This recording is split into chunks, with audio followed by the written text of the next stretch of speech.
Welcome back to SBK English Academy.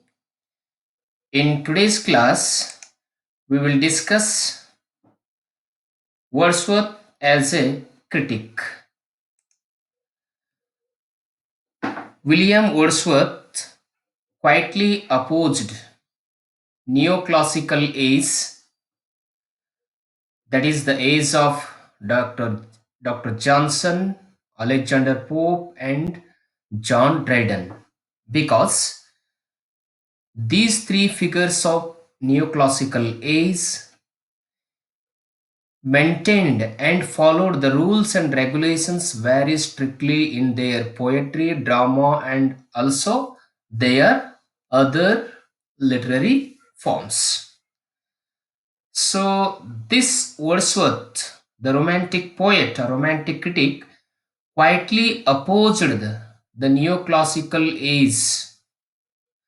So, he used the language of the common man, the language of rustic, which is used by the common man. So he wrote his poetry in that language.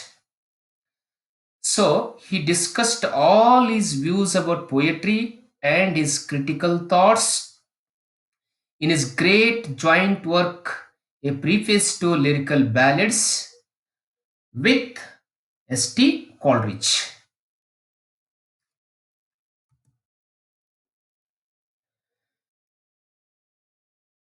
William Wordsworth was born in 1770 and died in 1850.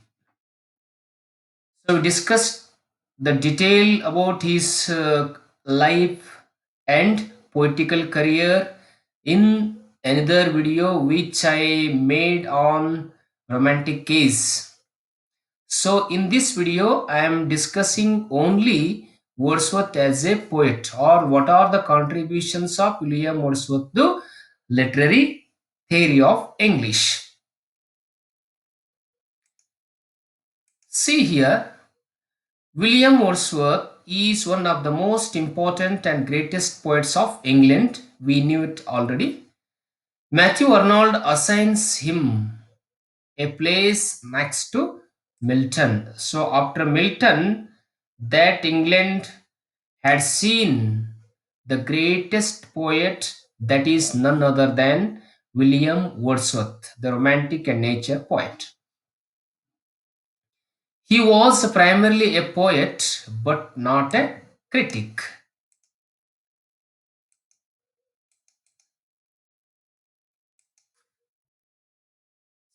His critical works. So, what are his critical works? But look at his critical works. The first one is Advertisement to the Lyrical Ballads. It was published in 1798. You know, this lyrical ballad or critical work is joint work of both William Wordsworth and Samuel Taylor Coleridge. It was published in 1798. Preface to the Lyrical Ballads. So in 1800, William Wordsworth himself added preface to the Lyrical Ballads. In the preface, that William Wordsworth discussed his theory of poetry, what ideas he gave about the theory of poetry, he included to that or attached to that lyrical ballads as preface. So a preface is added to lyrical ballads in 1800 and it is republished in 1800. So this is the second one. See, next third, that is a preface to the lyrical ballads with an appendix on poetic diction. So in 1802, William Wordsworth added poetic diction to that preface to the lyrical ballads and republished it in 1802.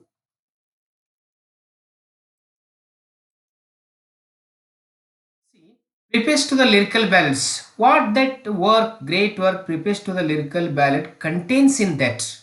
See, it is a collaborative work of William Wordsworth and S.T. Coleridge. It is consisted of 24 poems. Four poems are written by S.T. Coleridge, and remaining 19 poems were by Wordsworth himself. It begins with the rhyme of Ancient Mariner of Coleridge and ends with the Tintern Abbey of Wordsworth. See, you remember, totally in lyrical ballads, there are 24 poems are there. So among these 24 poems, only 4 poems were written by S.T. Coleridge and remaining 19 poems were written by William Wordsworth. So this lyrical ballads begins with the first poem, The Rime of Ancient Mariner, written by S.T. Coleridge, and ends with Tintern Abbey, the poem written by Wordsworth. Next point. What is the aim of this preface to the lyrical ballad? Why did that Wordsworth write this work? See, his aim was to add the preface because he thought that his poetry was of a new kind, both in theme and style, and therefore he should not hurt them at the head of the people without a word of introduction. He seeks to bring about drastic revolutions of earlier poetry so that his own poetry may be properly appreciated. Here, preface is nothing but an introduction to that book. So he added preface to this lyrical ballads in all to give that he thought himself that his poetry is of new kind, both in theme and style. So that's why he added preface to that lyrical ballads. Synopsis of Wordsworth's preface to 1802. What about this? See, the first volume of the lyrical ballad was published without any preface. It had only a brief advertisement. First point. Next is his preface is in the nature of a defense of his theory that must be written a selection of the real language of men when in a state of emotional statement. His poems were a revolt against the artificial poetic diction popular in the age. His preface is in the nature of an introduction rather than a systematic defense of his theory of poetry. See, his purpose in the preface is to warn his readers that the poems in the collection are of a new kind, radically different from the conventional poetry to which they are used. They should not expect conventional pleasure from his poems. The poet has chosen the incidents and situations from the common life. He selected the language for his poetry really used by the common man. He has chosen the humble and rustic life because in humble and rustic life, feelings are freely and frankly expressed. The manners of the rustics are not sophisticated. In rustic life, human passions are connected with the grand and noble objects of nature. His purpose in preface is to warn his readers that the poems in the collection are of a new kind, radically different from the conventional poetry to which they are used. They should not expect conventional pleasure from his poems. The poet has chosen the incidents and situations from the common life. He selected the language for his poetry really used by the common man. He has chosen the humble and rustic life because in humble and rustic life, feelings are freely and frankly expressed. The manners of the rustics are not sophisticated. In rustic life, human passions are connected with the grand and noble objects of nature. See, he hath chosen the rustic language because such men communicate with the best objects of nature from which the best part of language is derived. He stressed for emotions in his poetry because they are spontaneous overflow of powerful feelings or passions, but passion has been modified by thought. In these poems, feelings are more important than action and situation, and in this way, he has tried to correct the contemporary craving for the unusual in situation and incident. And what does that William Wordsworth say about that poetic diction? Poetic diction. Diction is nothing but the arrangement of the words in the sentence or in a line of a poem. So that is diction. Theme of his poem is different and equally different in his language. He has avoided the various hackneyed devices of poetic diction used by contemporary poets. He has selected the natural themes and used the natural language. His language is varied according to the needs of characters and sentiments. See, he declared that there is no difference between the language of the poetry and that of prose. Only the difference is meter, which is used by the poets. He said that meter is not the essential part of poetry, but it is an additional source of pleasure. A poet may speak either through his characters or in his own person. In either case, the use of artificial poetic devices is not only useless but also harmful. See, what does that Wordsworth say about poets? How should be the poet? A poet writes not for his pleasure alone, but for the pleasure of his readers. So, according to that Wordsworth, any poet who writes poetry, he has to write for the pleasure of his reader, not for his own pleasure. The poet is a man who speaks to other man.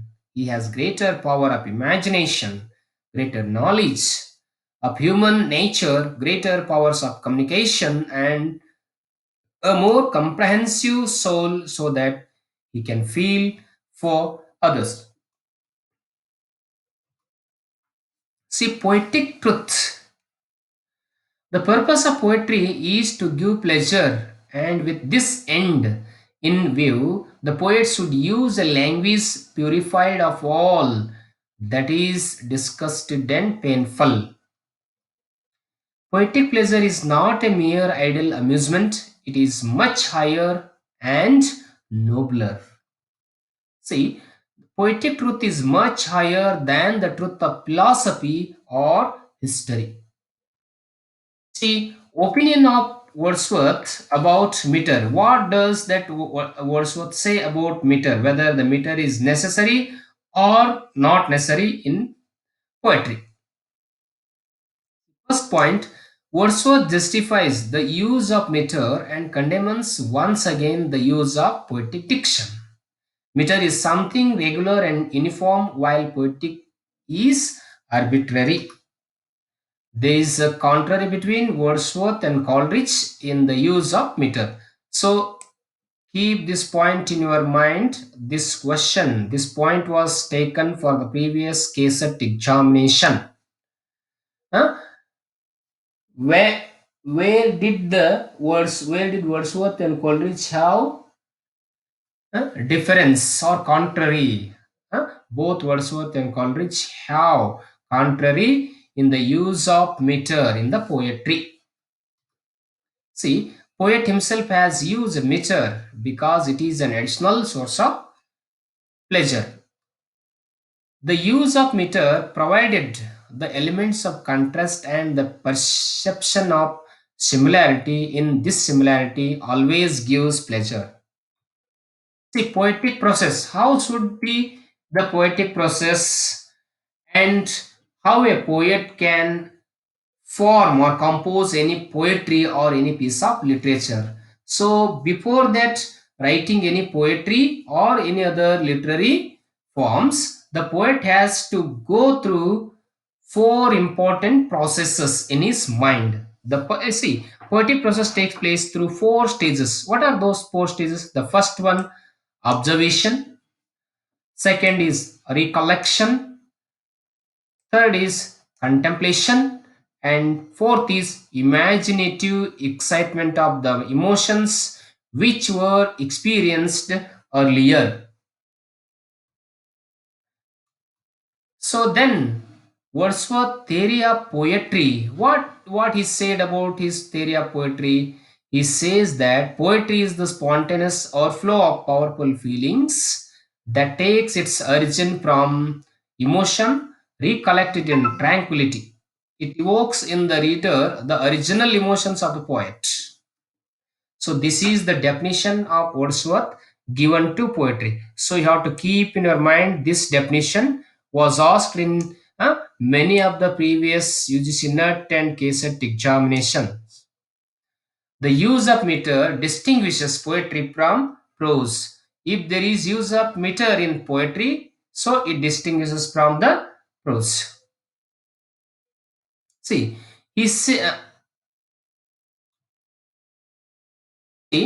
according to Wordsworth, poet is a man speaking to men. He is a very much a common man who thinks and feels like all other common men, but he is endowed with a more than a common power of imagination and articulation. The aim of poetry is universal truth. It should represent nature and man with the conviction of truth.